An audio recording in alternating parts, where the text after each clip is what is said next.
మిత్రులారా నమస్తే. మీరు ఎవరింటికైనా వెళ్ళినప్పుడు ఆ ఇల్లు ఎంత గొప్పగా ఉంది, ఆ ఇంట్లో సోఫాలు ఎంత ఖరీదైనవి, ఆ ఇంట్లో ఇంటీరియర్ ఎంత గొప్పగా ఉంది, అక్కడ షోకేసుల్లో ఉన్నటువంటి బొమ్మలు పీసెస్ ఎంత గొప్పవి, ఎంత ఖరీదైనవి, ఇవి చూసి ఆశ్చర్యపడకండి. ఆ ఇంటి గొప్పతనాన్ని తెలియజేసేటటువంటిది ఆ ఇంట్లో ఉన్నటువంటి వస్తువులు కాదు, ఆ ఇంట్లో ఉన్నటువంటి మనుషుల యొక్క హృదయ స్పందన, మనుషుల యొక్క అభిరుచి, ఆ మనుషుల యొక్క మానవత్వ పరిమళం ఆ ఇంట్లో ఉండేటటువంటి పుస్తకాల ద్వారా మాత్రమే తెలుస్తుంది. ఈరోజు రెండు పుస్తకాలు మీకు నేను చూపిస్తున్నాను. చూడండి, ఇది మహానుభావుడు రష్యన్ మహారచయిత ఆంటోన్ చెఖోవ్ రాసినటువంటి కథలు. ఇది మొదటి సంపుటి. రెండవది ఇది రెండో సంపుటి ఆయన కథలు.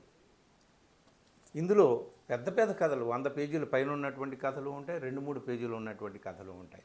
ఈ రెండు పుస్తకాలు వచ్చాయండి తెలుగులోకి, ఈ రెండు పుస్తకాలు. సో మూడో పుస్తకం కూడా రాబోతుంది. ముందుగానే చెప్తాను, ఈ పుస్తకాలు సాహితీ ప్రచురణ వారు విజయవాడ నుంచి ప్రచురించారు. 122 సంవత్సరాల, కేవలం 44 సంవత్సరాలే ఆయన బ్రతికాడు మహానుభావుడు. 1860లో పుట్టాడు, 1904లో చనిపోయాడు. 44 సంవత్సరాలు, చిన్న వయసులోనే చనిపోయాడు. బ్రతికున్నంత కాలంలోనే చాలా అద్భుతమైనటువంటి రచనలు ఆయన చేశాడు. దాదాపు 4 నాటకాలు, అద్భుతమైనటువంటి నాటకాలు రాశాడు.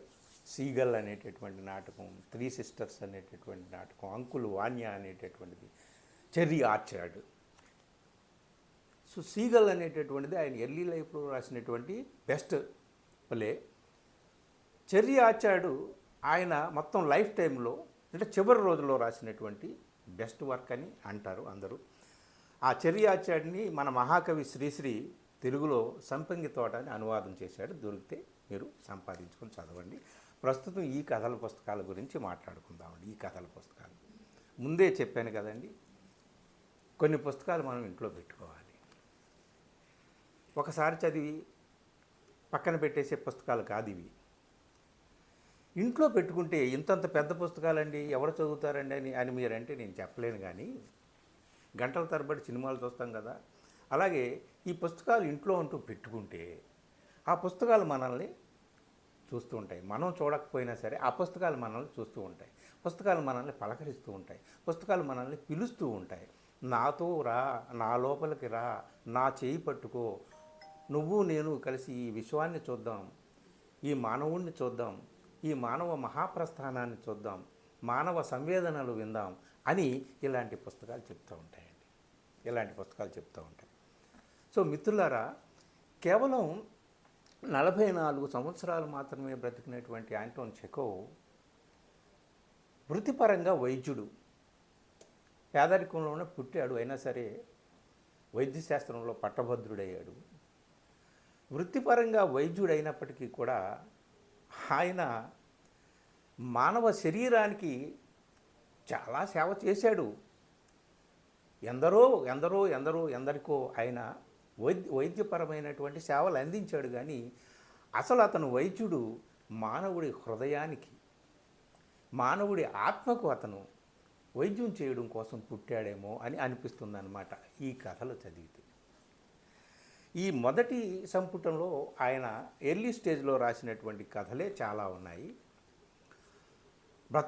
బ్రతుకుదెరువు కోసం మొదలుపెట్టాడు ఆయన కథల రచన.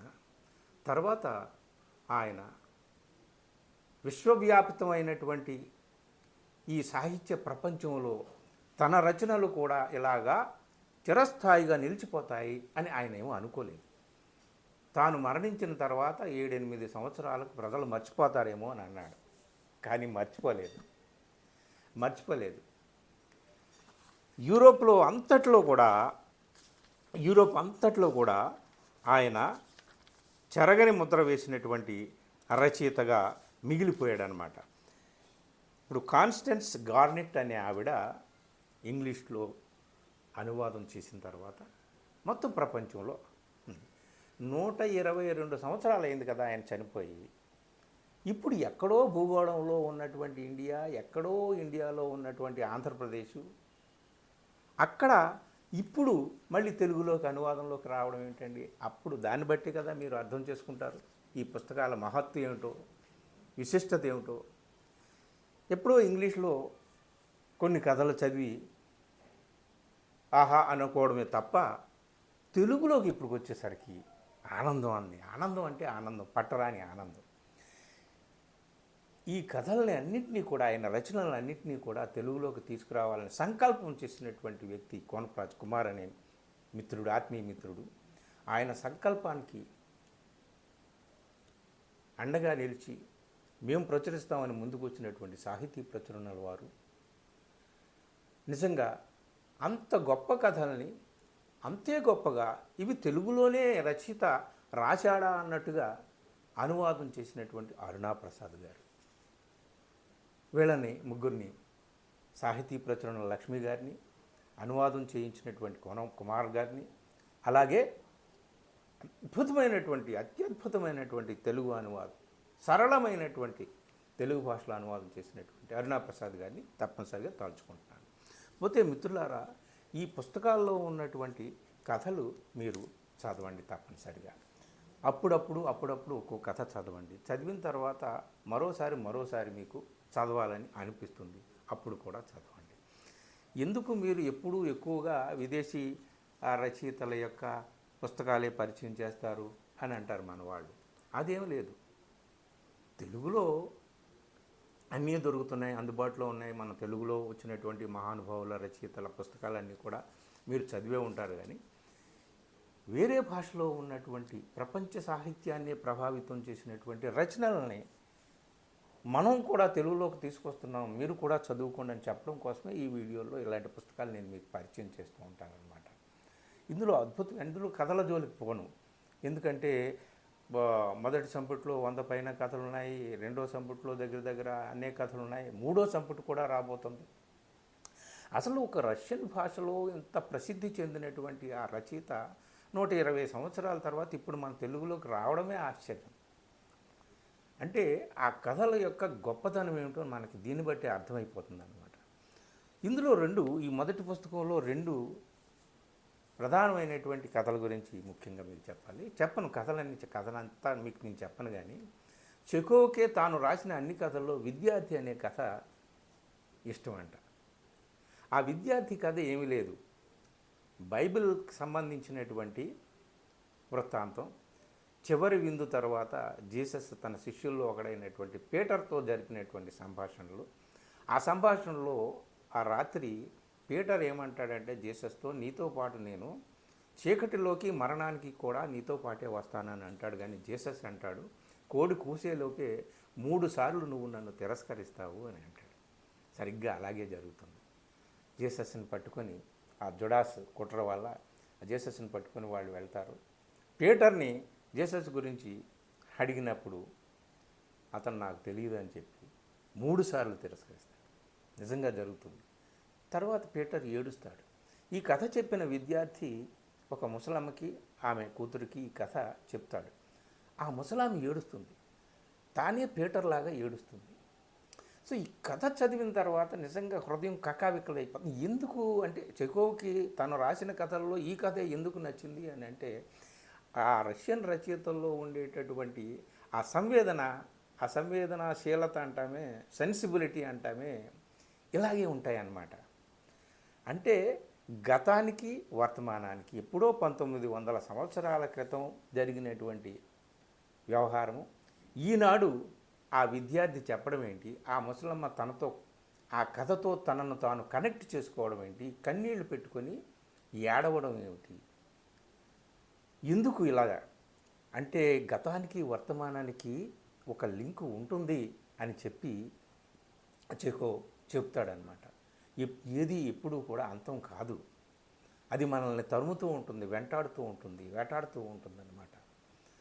సో ఆ కథలోకి లోపలికి వెళ్ళే కొలది అనేక అర్థాలు మీరు తవ్వి తీసుకోవచ్చు, పలవరించవచ్చు, ఏడవచ్చు, నవ్వవచ్చు. అలాంటిది ఇంకా చాలా కథలు ఉన్నాయి ఇందులో. లెనిన్కి బాగా నచ్చినటువంటి 6వ నెంబర్ వార్డ్ అనే కథ ఉందండి. ఆ కథలో ఏమి లేదు, అప్పుడు జరిగింది ఇప్పుడు జరుగుతుంది. రాజ్యం ప్రశ్నించే వాళ్ళని అరెస్టులు చేసేసి లోపల పెట్టేస్తూ ఉంటుంది. ఒక వ్యక్తి నన్ను కూడా ఎప్పుడో ఒకప్పుడు అరెస్ట్ చేస్తారేమో అని భయపడుతూ ఉంటాడు. ఆ భయం భయం భయం వల్ల ఎట్లా అయిందంటే అతను ఒక పిచ్చివాడిలాగా అందరికీ కనిపించడం ప్రారంభమవుతాడు. అతను తీసుకెళ్ళి 6వ నెంబర్ వార్డులో పడేస్తారు. 6వ నెంబర్ వార్డులో ఉన్న వాళ్ళందరూ పిచ్చివాళ్ళని అర్థం అన్నమాట. సో అతను పిచ్చివాడు కాదు, వాస్తవానికి లోపల ఉన్నది పిచ్చివాళ్ళు కాదు, మంచి మనుషులే లోపల ఉన్నారు, పిచ్చివాళ్ళుగా పరిగణింపబడుతున్నారు, దుర్మార్గులు దుష్టులు బయట తిరుగుతున్నారు అనే ఆ కథ చెబుతూ ఆ పిచ్చివాళ్ళకి వైద్యం చేసేటటువంటి డాక్టర్ కూడా చివరికి పిచ్చివాడుగా మారిపోయాడు అని చెప్పి అతన్ని కూడా అక్కడ పెట్టడం అనేటటువంటిది. అంటే ఈ కథలు మనం సాధారణంగా మన వాళ్ళు ఏంటంటే ఏదో ఒక వాదన, ఏదో ఒక ఇష్యూ తీసుకొని దాని చుట్టూ కథ అల్లుతూ ఉంటారనమాట.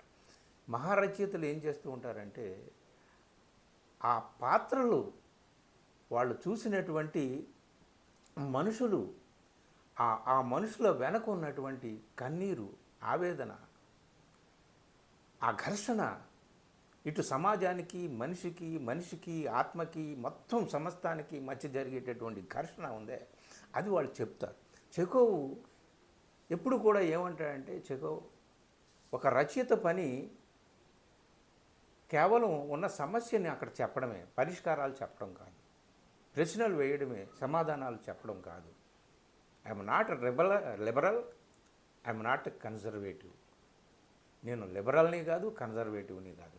సో ఈ విషయం మీద చాలా వాదోపవాదాలు ఉన్నాయి, కానీ ఆయన మీద రచయిత ఎటు నిలబడాలి ఏమిటి అనేటటువంటి దాని మీద కూడా చాలా స్పష్టమైనటువంటి వైఖరితో ఉన్నాడు. అందుకనే చెకోవ్ లాగా మరొకళ్ళు ఎవరు కథలు రాయలేరు అని చెప్పి టాల్స్టాయ్ అంతటి మహానుభావుడే అన్నాడు.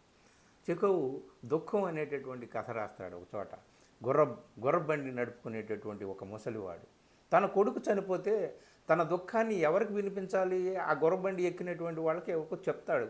ఎవ్వరూ పట్టించుకోరు అతని దుఃఖాన్ని. ఆఖరికి తన గుర్రానికి చెప్పుకుంటాడు అనమాట. ఆ కథ చదివిన తర్వాత గోర్కీ అన్నాడట, రష్యన్ మహారచయిత గోర్కీ, మా నాన్నమ్మ చనిపోయినప్పుడు నేను నా బాధ చెప్పుకోవడానికి ఒక గుర్రం లేదు, ఒక కుక్క లేదు, నాకు కనీసం నా కొట్టంలో, చీకటి కొట్టంలో ఎలకలతోనైనా చెప్పుకోవచ్చు అనే ఐడియా నాకు రాలేదు. నిజంగా చెకోవ్ రాసినటువంటి కథ నేను అప్పటికి చదవలేదు అని అంటాడు. సో అలాగా మొత్తం అన్ని కథలునండి, ఒక కథ కాదు, 2 కథలు కాదు, తీరుబడిగా ఈ పుస్తకాలు తెప్పించుకొని చదవండి, తీరుబడిగా చదవండి. ఒక నెల చదవండి, 2 నెలలు చదవండి, 2 సంవత్సరాలు చదవండి, 3 సంవత్సరాలు చదవండి.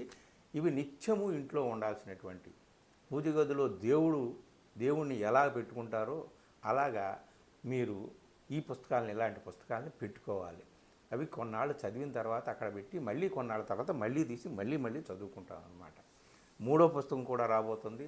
అది వచ్చిన తర్వాత ఇందులో నేను చెప్పాను కదా, ఎర్లీ స్టేజ్లో రాసినటువంటి కథలు చాలా ఉన్నప్పటికీ కూడా ఏ కథని కూడా తీసివేయడానికి ఏమాత్రం ఆస్కారం లేనటువంటి కథలు అన్నమాట. తర్వాత చాలా ప్రసిద్ధి పొందినటువంటి కథలన్నీ కూడా ఉన్నాయి.